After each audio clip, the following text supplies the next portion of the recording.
بسم اللہ الرحمن الرحیم۔ السلام علیکم۔ آج 26 جنوری بروز جمعہ ہم بات کریں گے سپریم کورٹ آف پاکستان میں پاکستان تحریک انصاف کو بہت بڑا ریلیف مل گیا ہے۔ پاکستان تحریک انصاف کے جو سینئر رہنما ہیں اور پریزیڈنٹ ہیں پاکستان تحریک انصاف پنجاب کے، پرویز الہی، ان کو انتخابات کے لیے اہل قرار دے دیا گیا۔ اور اس کے علاوہ جو پاکستان تحریک انصاف کے بڑے رہنما ہیں، بیسیکلی منصور علی شاہ صاحب اور جسٹس اطہر من اللہ صاحب نے جو آج ریمارکس دیے ہیں، وہ اب تک جو پاکستان تحریک انصاف کے ساتھ ہو رہی تھی اور جو حال ہی میں فیصلہ آئے اور ریٹرننگ افسران کے بلے کے نشان سے متعلق مختلف چیزوں پر آج انہوں نے جو ووٹ ہے یا کوئی جماعت ہے اس کے رائٹس کیا ہوتے ہیں اس کے اوپر کھل کر بات کی ہے، اور انہوں نے حق ادا کیا ہے آئین اور قانون کے مطابق جو اپنا نقطہ نظر تھا وہ دینے کے لیے۔ ایک کیس تھا پاکستان تحریک انصاف کے، آج 3 بینچ تھے جہاں پہ پاکستان تحریک انصاف کے رہنماؤں کے کیسز ہیں۔ جو صنم جاوید وغیرہ کا جسٹس منیب اختر کا بینچ ہے وہ ابھی 2 بجے کے بعد سماعت کرے گا، چونکہ ڈی جی لا الیکشن کمیشن ایک دوسرے بینچ میں مصروف تھے۔ اور جو منصور علی شاہ صاحب کے پاس اس بینچ میں جتنی اپیلیں تھیں وہ ساری منظور ہو گئی ہیں۔ ایک اپیل تھی قاضی فاضیسہ صاحب کے بینچ میں، وہ خارج ہوئی، اس کی تفصیل بھی میں آپ کے ساتھ شیئر کروں گا۔ سب سے پہلے ہم بات کر لیتے ہیں سپریم کورٹ آف پاکستان میں جسٹس منصور علی شاہ صاحب کی سربراہی میں 3 رکنی بینچ تھا، جسٹس جمال مندوخیل صاحب اور جسٹس اطہر من اللہ صاحب۔ عدالت میں سماعت ہوئی تو سپریم کورٹ آف پاکستان کے جسٹس منصور علی شاہ صاحب نے دوران سماعت ریمارکس دیے کہ الیکشن لڑنا یہ بنیادی حق ہے، بغیر قانون کسی کو محروم نہیں کیا جا سکتا۔ یہ مقدمہ تھا خوشاب سے پاکستان تحریک انصاف کے رہنما عمر اسلم، ان کو مفرور اشتہاری ہونے کی بنیاد پر انتخابات سے نااہل قرار دے دیا تھا۔ پاکستان تحریک انصاف کے رہنماؤں کے کاغذات نامزدگی مسترد کیے جانے کے علیحدہ کیسز میں سپریم کورٹ آف پاکستان میں سماعت ہوئی۔ پی ٹی آئی رہنما عمر اسلم، جن کو مفرور اشتہاری ہونے کی بنیاد پر انتخابات سے نااہل قرار دیا گیا تھا، ان کی درخواست پر سماعت ہوئی۔ عمر اسلم کے کاغذات نامزدگی 9 مئی کے مقدمات میں مفرور ہونے کی بنیاد پر مسترد کیے تھے۔ عدالت نے کہا کہ الیکشن لڑنا بنیادی حق ہے، مفرور شخص الیکشن نہیں لڑ سکتا، بتا دیں یہ کہاں لکھا ہے۔ جسٹس اطہر من اللہ نے ریمارکس دیا کہ الیکشن کا فیصلہ عوام نے کرنا ہے، الیکشن کمیشن کے پاس کوئی اختیار نہیں ہے فیصلے کرنے کا، انتخابات سے متعلق جو بھی فیصلہ ہے وہ عوام کا فیصلہ ہے۔ منصور علی شاہ صاحب نے کہا کہ بغیر قانون کسی کو بنیادی حق سے کیسے محروم کیا جا سکتا ہے۔ جسٹس اطہر من اللہ نے کہا کہ ہمارے سامنے آنے والے درخواست گزار کی اہمیت نہیں ہے، ہمارے سامنے عوام کے حقوق متاثر ہو رہے ہیں، ہم نے عوام کے اور پبلک ایٹ لارج کے حقوق کو دیکھنا ہے۔ ہم نے یہ نہیں دیکھنا ہمارے پاس درخواست گزار کون آیا ہے کون نہیں آیا، ہم نے یہ دیکھنا ہے کہ کیا اس حلقے کے لوگوں کو اس کے امیدوار سے محروم کیا جا سکتا ہے۔ عدالت نے کہا کہ اطہر من اللہ صاحب نے کہ احتساب عوام نے کرنا ہے، الیکشن کمیشن نے احتساب نہیں کرنا۔ کیس کے مخالف فریق نے دلائل میں کہا کہ عمر اسلم سکروٹنی کے وقت موجود نہیں تھے، جبکہ الیکشن کمیشن کے وکیل نے بتایا کہ بیلٹ پیپرز کا کام مکمل ہو چکا ہے، جس پر جسٹس اطہر من اللہ نے کہا کہ عدالتی فیصلے پر عمل کرنا الیکشن کمیشن کی ذمہ داری ہے۔ بیلٹ پیپرز کا کام مکمل ہو چکا ہے تو آپ اس کو دوبارہ کروائیں، ہم فیصلہ دے رہے ہیں تو ہمارے فیصلے پر عمل کرنا آپ کی ذمہ داری ہے، آپ کیسے کوئی پلی لے سکتے ہیں۔ دوسرا، عدالت نے کہا کہ بھئی قانون میں کہاں لکھا ہوا ہے کہ سکروٹنی کے وقت جو درخواست گزار امیدوار ہے اس کو ذاتی حیثیت میں پیش ہونا ہے، اس کا کوئی جواب نہیں تھا۔ پھر منصور علی شاہ صاحب نے سوال کیا کہ یہ بتائیں مفرور اشتہاری کو انتخابات میں کہاں روکا گیا ہے، الیکشن ایکٹ کی کون سی دفعہ ہے جس میں یہ لکھا گیا ہے کہ کوئی مفرور اشتہاری ہوگا تو وہ انتخابات نہیں لڑ سکتا۔ ایسی باتیں نہ کریں جن کا نہ کوئی سر ہے نہ پاؤں ہے نہ ان کی کوئی قانونی حیثیت ہے۔ عدالت نے N87 سے خوشاب سے پاکستان تحریک انصاف کے رہنما عمر اسلم، یہ بھی ایک جیتی ہوئی سیٹ تھی پاکستان تحریک انصاف کی، عمر اسلم کو ان کے کاغذات نامزدگی منظور کر لیے۔ دوسری جانب اٹک سے پاکستان تحریک انصاف کی بڑی سیٹ ہے طاہر صادق، میجر ریٹائرڈ طاہر صادق۔ انتخابات لڑنے سے متعلق منصور علی شاہ کی سربراہی میں 3 رکنی بینچ نے سماعت کی۔ عدالت عظمیٰ نے پی ٹی آئی کے رہنما طاہر صادق کو انتخابات میں حصہ لینے کی اجازت دے دی۔ طاہر صادق نے قومی اسمبلی کے N49 اٹک سے کاغذات نامزدگی جمع کروا رکھے ہیں اور انہوں نے لاہور ہائی کورٹ کے فیصلے کے خلاف سپریم کورٹ سے رجوع کیا تھا۔ لاہور ہائی کورٹ کی جانب سے طاہر صادق کے کاغذات نامزدگی مسترد کر دیے گئے تھے۔ عدالت نے لاہور ہائی کورٹ کا فیصلہ مسترد کرتے ہوئے میجر ریٹائرڈ طاہر صادق کو انتخابات لڑنے کے لیے اہل قرار دے دیا۔ یہ بہت بڑی سیٹ، بہت بڑا فیصلہ پاکستان تحریک انصاف کے حق میں آیا۔ ایک پی ٹی آئی رہنما تھے عارف عباسی، وہ 2 مقدمات میں ان کے خلاف مقدمات تھے اور انہوں نے ضمانت نہیں کروائی تھی، ایک طرح سے وہ مفرور تھے، اشتہاری تھے ان مقدمات میں۔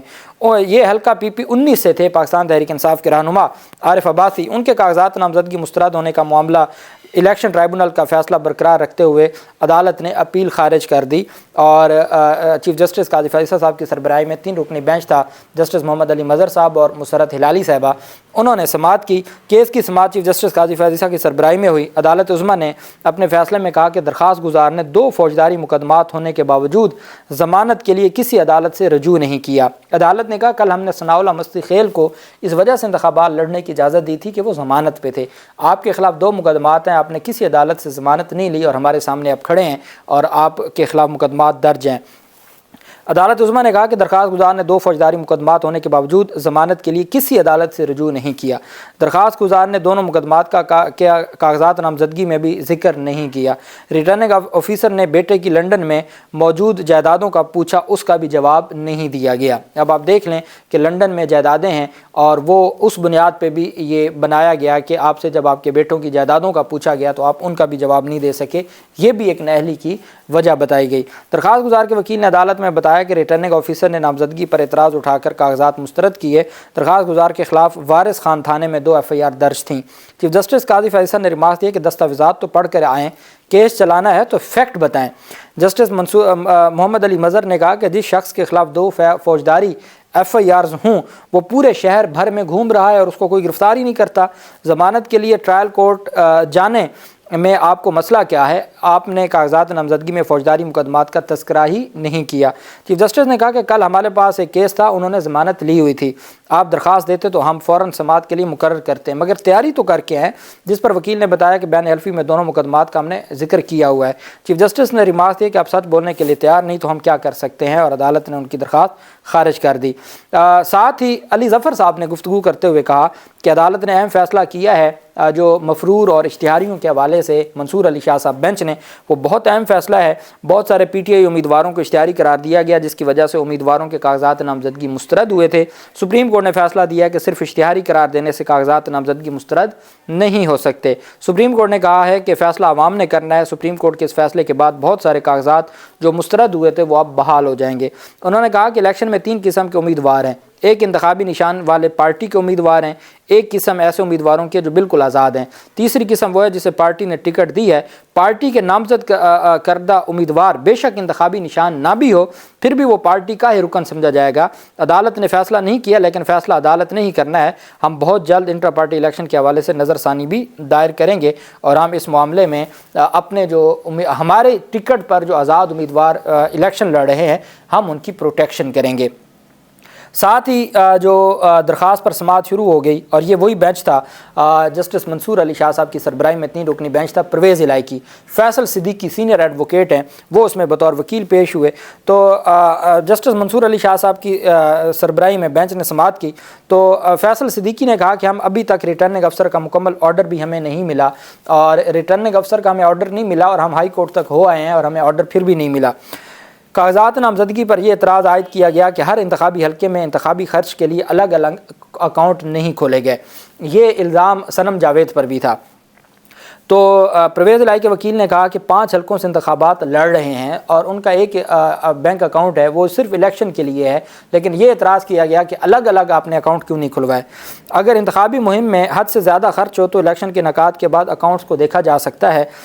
جسٹس اطہر من اللہ نے کہا کہ قانون میں کہاں لکھا ہے کہ 5 انتخابی حلقوں کے لیے 5 الگ الگ اکاؤنٹس کھولے جائیں گے۔ کاغذات نامزدگی وصول کرنے والے دن پولیس نے گھراؤ کر رکھا تھا، یہ فیصل صدیقی نے عدالت کے سامنے کہا۔ اس پر جسٹس جمال مندوخیل نے کہا کہ ان باتوں کو چھوڑیں، قانون کی بات کریں۔ اس پر پھر وکیل فیصل صدیقی نے کہا کہ ایک اعتراض یہ عائد کیا گیا کہ میں نے پنجاب میں 10 مرلہ پلاٹ کی ملکیت چھپائی۔ اعتراض کیا گیا کہ 20 نومبر 2023 کو 10 مرلہ پلاٹ میں نے خریدا۔ میرے موکل نے ایسا پلاٹ کبھی خریدا ہی نہیں ہے، اس وقت وہ جیل میں تھے۔ ہماری دوسری دلیل یہ ہے کہ اثاثے ظاہر کرنے کی آئندہ کٹ آف ڈیٹ 30 جون 2024 ہے۔ ہم نے الیکشن ایکٹ کے اس انداز میں تشریح جسٹس اطہر من اللہ نے کہا کہ ہم نے الیکشن ایکٹ کی اس انداز میں تشریح کرنی ہے تاکہ لوگ اپنے حق سے محروم نہ ہوں۔ اب آپ جانتے ہیں کہ جو سپریم کورٹ میں بلے کے نشان سے متعلق کیس تھا اس میں بھی سیکشن 215 کی تشریح ہونی تھی، جو اطہر من اللہ صاحب فرما رہے ہیں کہ ہم نے الیکشن ایکٹ کی ایسے تشریح کرنی ہے جس میں عوام محروم نہ ہو۔ عوام کی محرومیت کے حوالے سے انہوں نے بار بار بات کی۔ جائیدادیں پوچھنے کا مقصد یہ ہوتا ہے کہ معلوم ہو کہ امیدوار کے جیتنے سے قبل کتنے اثاثے تھے اور بعد میں کتنے ہوئے. اس کا یہ مقصد نہیں ہے کہ آپ کسی کو انتخابات سے آؤٹ کر دیں. عدالت جسٹس جمال مندوخیل نے پوچھا کہ آپ پلاٹ کی ملکیت سے انکار کر رہے ہیں تو پھر ٹھیک ہے. تو اس پر وکیل فیصل صدیقی نے کہا کہ پھالیا منڈی بہت دن میں وہ پلاٹ لینے کی ایسی تاریخ ڈالی گئی جب پرویز الہی تھے جیل میں. پرویز الہی پہلی بار الیکشن نہیں لڑ رہے, 2 بار وہ وزیر اعلیٰ رہ چکے ہیں. ہم نے فیصل صدیقی نے کہا. اطہر من اللہ نے کہا کہ ہم نے الیکشن ایکٹ کی ایسی تشریح کرنی ہے جو عوام کو مرضی کے نمائندے منتخب کرنے سے محروم نہ کرے. یہ سپریم کورٹ فرما رہی ہے. اطہر من اللہ صاحب نے کہا کہ پلاٹ کا اعتراض تبھی بنتا تھا جب جج کا فیصلہ موجود ہو کہ پلاٹ فلاں شخص کا ہے. ایسی تو کوئی ڈکلیریشن ہی موجود نہیں ہے. حیرت انگیز طور پر وکیل فیصل صدیقی نے کہا کہ یہ ساری چیزیں حیرت انگیز طور پر ایک ہی وقت میں پرویز الہی, مونس الہی اور کیسرا الہی کی ان انڈکلیئرڈ جائیدادیں نکل آئیں. RO نے ہمیں فیصلہ بھی نہیں دیا کہ کہیں چیلنج نہ کر لیں. جسٹس جمال نے کہا کہ آپ تو خوش قسمت ہیں کہ اچانک آپ کی اضافی جائیداد نکل آئی.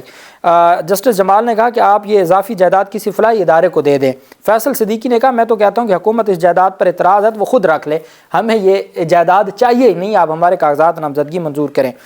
ساتھ اطہر من اللہ صاحب نے کہا کہ یہ ایک بڑی حیرت انگیز بات ہے کہ ایک ہی جماعت کے ساتھ یہ سارا کچھ ہو رہا ہے اور ایک ہی جماعت کو انتخابات سے آؤٹ کیا جا رہا ہے. ریٹرننگ افسر کی ذمہ داری ہوتی ہے انتخابات کے لیے فیسیلیٹیٹ کرنا, رکاوٹیں ڈالنا RO کی ذمہ داری نہیں ہوتی.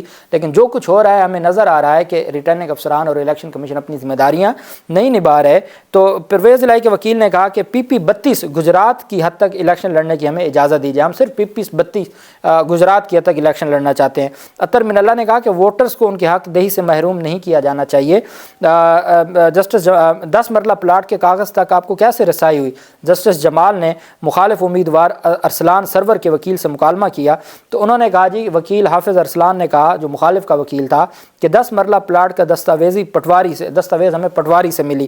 تو اطہر من اللہ نے کہا کہ کیا آپ یہ کہنا چاہتے ہیں, پرویز الہی کے وکیل سے کہا کہ کیا آپ یہ کہنا چاہتے ہیں کہ نگران حکومت اس سب میں ملوث ہے؟ تو اس پر انہوں نے کہا فیصل صدیقی نے جناب جو کچھ ہوا ہے اس میں اور کوئی دوسری رائے نہیں ہے, نگران حکومت کی احکامات کے بغیر تو یہ نہیں ہو سکتا.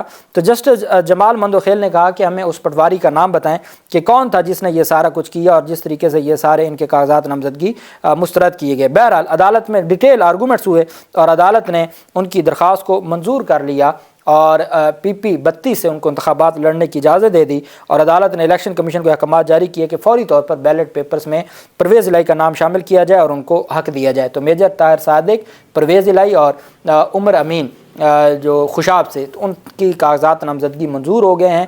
اور اب صنم جاوید کے اور شوکت بسرا کے 2 بجے سماعت ہوگی, اس کی تفصیل بھی میں آپ کے ساتھ شیئر کروں گا. اللہ پاک پاکستان کا حامی و ناصر ہو. بہت شکریہ. اللہ حافظ. پاکستان زندہ باد.